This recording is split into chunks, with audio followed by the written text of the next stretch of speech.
Құрметті қазақстандықтар, назар аударыңыздар. Біздің елімізде әлеуметтік инженерия секілді алаяқтың түрі бар. Бұл шабылдаушылар психологиялық айла жасау арқылы сізден құнды ақпарат алуға тырысады. Олар өздерін банк қызметкерлер ретінде таныстырады, немесе қоңырау орталықтарының ресми нөмірлері мен бірдей нөмірлерден қоңырау шалады. Мұнда шабылдаушылар ақпаратты табудың бірнеше әдісі келтірілген.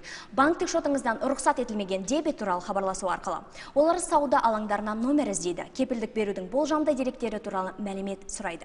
Олар сілтемеге қарап, телефон немесе компьютерді қашықтан басқаратын бағдарламаларды орнатуды сұрайды. Олардың мақсаты сіздің құпия мәліметтеріңіз, SMS-код, карта номері, картаның әрекет ету мерзімі, себеби код, пин-код, интернет-банкингтен алынған пароль. Банк қызметкерлері ешқашан қоңырау шалмайды, хабарламалар жібермейді және де клиенттерден құпия ақпарат сұрамайды. Егер сондай жағдай орын алса, мына нөмірлерге қоңырау шалыңыз. Біз сізге міндетті түрде көмектесеміз.